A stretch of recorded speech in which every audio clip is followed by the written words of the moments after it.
Pokemon has a ton of amazing games, but there's one series of Pokemon I never hear about anymore, and that's the Pokemon Mystery Dungeon series. Mystery Dungeons is so different to the normal games and takes it to a whole different level. I did own Mystery Dungeons back in the day, but I never completed it, so I thought, why not make a video about it and me finally completing it? And the game starts off with a personality quiz. You answer some questions and then it determines what kind of Pokemon you are. And I ended up with Turtwig. You can also pick your partner for the story, so I chose Chimchar and called him Monty. We start only hearing voices calling out to each other. Then there was a scream and then nothing but the raging sea. We come across me out cold on the beach with no memories, and Monty finds us. And whilst we're trying to piece everything together, we get attacked by a coffin and a Zubat, who steal Monty's treasure and run off. Monty asks for our help to get it back, and I agree, so we chase them down into the dungeons, but the fight with them didn't go so well, so the rematch, I dealt with the coffin first and got Monty's treasure back for him. We returned to the surface, and Monty explained that he wanted to join the Exploration Guild, and asked if I wanted to join him, and with nothing better to go off and no memories, I agreed to join him. We got through all the introductions to the guild and had to come up with a team name. And I decided on Team Carnage, cause I thought we would be storming through all of the dungeons with nothing to stop us. On the next day, me and Monty were assigned our first mission to go and find a Spoink's missing pearl, which was easy enough, but this is when we learned we get completely scammed. The Spoink paid our team 2,000 Pokecoins, and this is great, until the stupid Chatot took all of our money and then told us it was the Guildmaster's money, and we only get 200 Pokecoins. What the actual hell have I signed up for here? So yeah, now knowing I was part of a scam guild, it was time for dinner.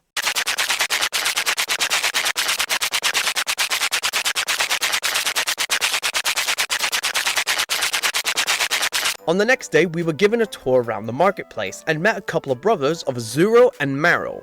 But when I was helping out the Azuro, I had a weird dizzy spell, hearing Azuro scream for help, but nobody else seemed to hear it. But it happened again after seeing Azuro and Meryl leaving with a Drowsy, but no one thought much of it again. That was until we were introduced to the wanted board, where Monty noticed the same Drowsy from before was a wanted criminal, and had kidnapped Azuro. Without a second thought, we chased them, and it did not go well for a while. Look, it's not my fault. The Starlies were on something, and they were leaving me and Chimchar with nothing, and then just being able to take us out.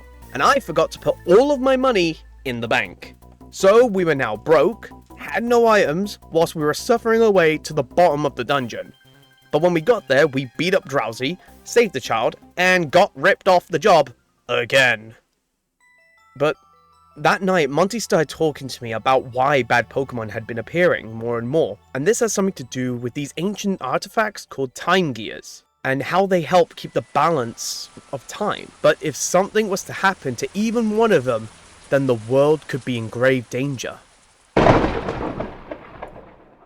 The next few days were me and Monty getting into a good rhythm of completing jobs and hunting down wanted Pokemon, until we got called upon for a new duty. Gatekeeping. This is just a small minigame in the story, nothing major, but it is actually a lot of fun with guessing the footprint of the Pokemon, and I walked away with a perfect score. But next day we were back to our usual duties. I just wanted to mention this game, it's so much fun. However, during one morning meeting, we were all informed by the Guildmaster that one of the time gears had been taken, and the whole surrounding area was completely frozen in time. They did mention in the game that the time gears were really well hidden, so I'm not too sure how people knew it was missing, or the time gear being missing was a result of the whole freeze of time, but hey ho, we're not going to poke that hole. But that wasn't the only news me and Monty were given, as we had been tasked to explore an area with a waterfall, and on arriving, it didn't seem there was a way in, until I had another vision of a Pokemon charging through the fall.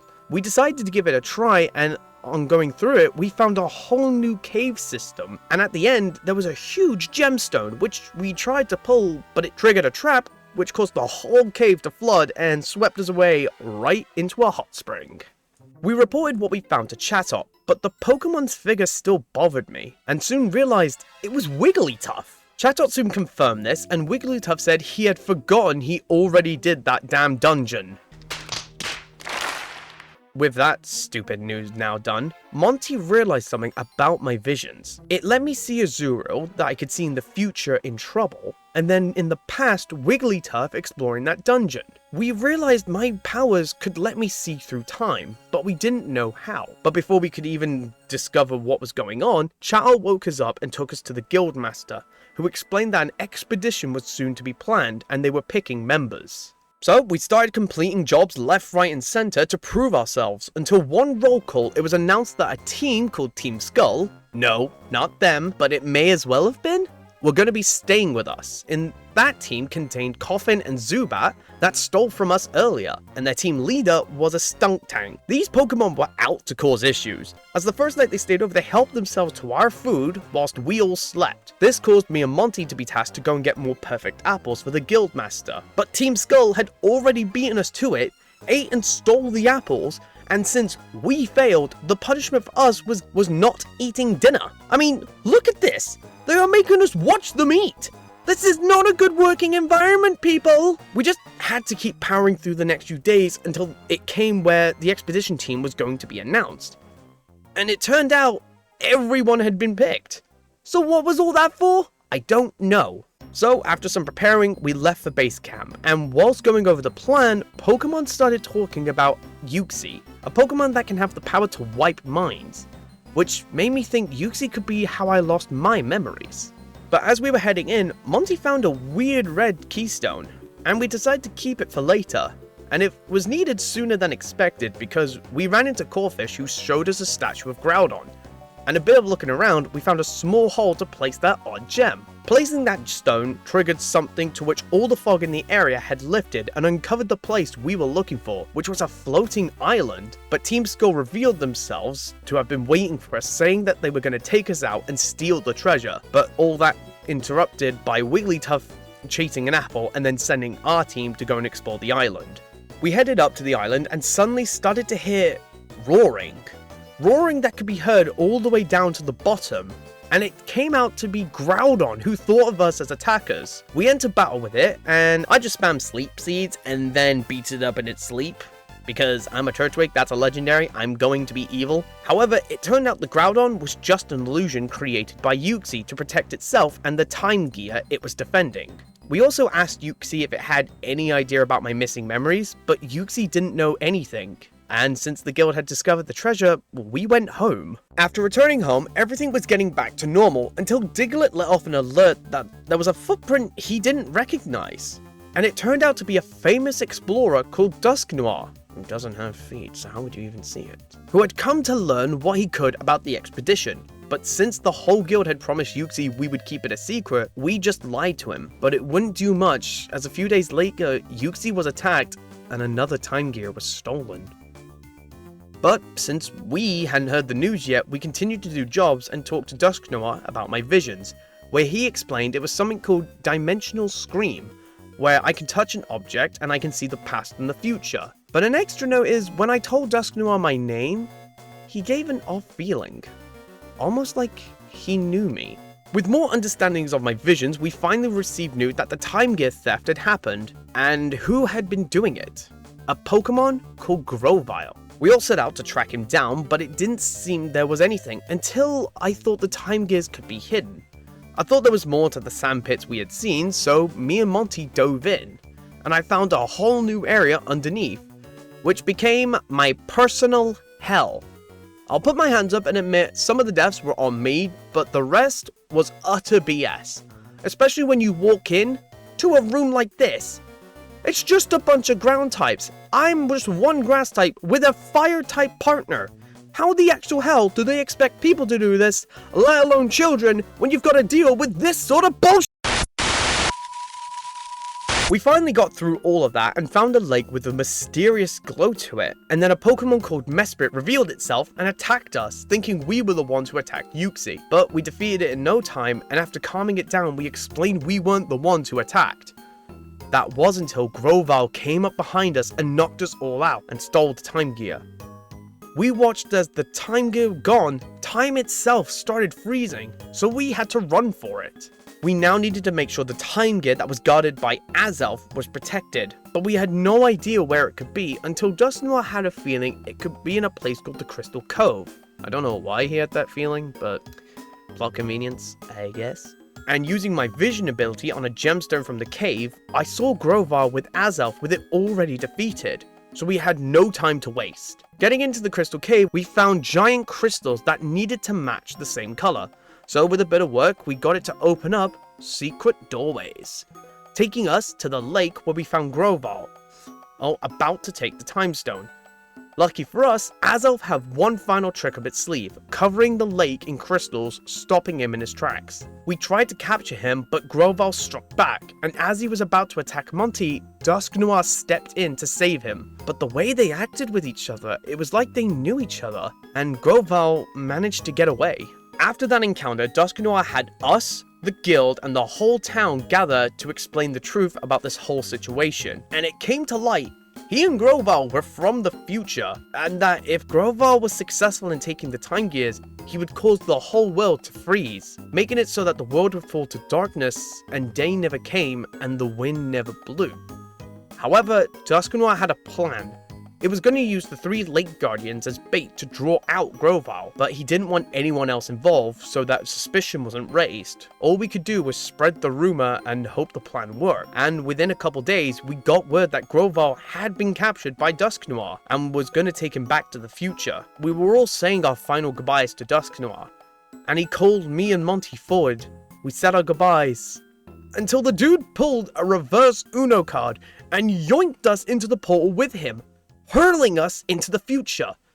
We woke up to find ourselves tied to the pillars alongside Grovar, and we were told we were going to be eliminated. We had to think quick and decide to hold out until the Sableye had cut the rope with their attacks. This gave Grovar the chance to stun them and hid us away and let us escape. However, there were just so many more questions now. Finding some safety, we turned to Grovar, demanding answers out of him. And he explained the world was like this now because a place called Temporal Tower had fallen, and it caused the Guardian of Time Dialga to lose control, and became an evil Pokemon now called Primal Dialga. The only way to prevent this was to take the time gears of our time and place them at the tower to keep the flow of time going. But Dusk Noir, a follower of Primal Dialga, and his goons wanted to keep things the way it was. However, to do anything to save the world, we needed to get back to our time, and Grovar explained the only way to do this was to take it to a Pokemon called Celebi, and then take Celebi to a place called the Passage of Time. As we arrived, we were ambushed by Dusk Noir and all of his goons. Dusk Noir mocked Grovar and then revealed something. Grovar had a human partner that he got separated from the first time they came to the past, and that partner's name was Ben. It was me. I was his human partner. I was from the future. There was no time to think about that now, because Celebi used one trick to get us through the portal and let us get back to the past, the present, wibbly wobbly, timey-wimey stuff. Finding ourselves back in our correct time, we now had to figure out a plan of attack to how to get the time gears, and then find the Temporal Tower. Apparently the tower was in a place called the Hidden Land, and nobody knew where that was, or even how to start finding it. So we decided to divide and conquer. Grovar would go and get the time gears, and we would go and find the Hidden Land. But how do you find something no one knows about, and with no clues? With some debate, we went back to the guild and tried to explain the situation. But Chatot, yet again, being the little shit he is, said we dreamt it all, and everything was fine. I swear to God, this stupid bird, forget Miltank, Luvdisc, or any other Pokemon I hate this stupid little bird! Oh, he was doing it to test our friendship with everyone else? I still hate you, you little scam artist. With still nothing to go on, the Guildmaster advised us to go and talk to the Elder Torkoal, and asked about what we were trying to find, but all he could tell us that we needed to prove ourselves and find some odd pattern. But that got me thinking about an odd pattern I keep seeing on Monty's relic fragment, and it turned out to be the one we needed. Yay! Plot convenience! And even more odd is that the Guildmaster had seen it before. and as we prepared, the guildmaster left to speak to an old friend. The next day had come and the guild set out to Brine Cave, where we got ambushed by a Kabutops and a couple of armor stars, but I just mega drained them in submission, and the rest of the guild soon caught up, accompanied with Grovyle, who had gathered all of the time gears. Now the three of us continued on to find the symbol in the wall that matched the relic fragment. Putting them together, the two started pulsing, and then a shot of beam of light across the sea, and soon came into view a Pokemon. The Pokemon introduced itself as Lapras and said it would take us to the Hidden Land. One sea ride later, we reached an area that led to the Hidden Land, and Lapras started to fly across the Sea of Time. Right. But all that weirdness out the way, there was the Hidden Land. Upon landing, Lapras instructed us to find the Rainbow Stone Ship, a platform that would take us to the Temporal Tower. And only a couple of attempts later, we got to the Rainbow Stone Ship, where Dusknoir ambushed us. We did fail, but on the second attempt we managed to beat him. But whilst Monty was setting up the Rainbow Stone Ship, Dusknoir started chuckling, and revealed that if we fix everything in this time, everyone from the future would disappear, including me and Grovyle. But we weren't phased. And since that didn't work, Dusknoir tried one last attack, but Grovyle intervened and pushed Dusknoir through the portal, taking him back to the future. With it just the two of us, me and Monty set offwards to the Temple Tower, to where I had to face so much bullshit again. I had to go through 3 different dungeons, which was going fine, only a couple knockouts, but through getting them, I had no items. Which I didn't really want to be facing the final boss without any like sleep seeds or anything like that, so I thought I could go back to Treasure Town, pick up some more items, and when I got back, I had to do all the dungeons again! And that wasn't even the horrible part! Monty had recently learnt Flamethrower, which I was so excited for him to have a powerful fire type move that wasn't Ember. That wasn't until I learned that his Flamethrower was killing me, causing us to die, and having to restart because of all those deaths, we lost all the items I just bought. So I had to go back to Treasure Town again to get rid of Flamethrower. Do you want to know how long this took me just to get to the final boss? An hour and a half, and that was with speed up. But we finally got through all of that and topped of the Temporal Tower, where we saw where the time gears needed to go. Unfortunately, Dialga had already turned up and already turning into his primal form, but I knew exactly how to handle this. Throw a ton of sleep sleeves at him and then beat him up in his sleep. And defeating Dialga, we rushed to the pedestal, placed all the time gears, and within seconds there was a flash. We woke up to find Dialga returned to normal and had showed us time had been restored. But now we had changed the future, and that only left one thing. I started to fade away. I started to say my final goodbyes to Monty until I was gone, leaving Monty all alone.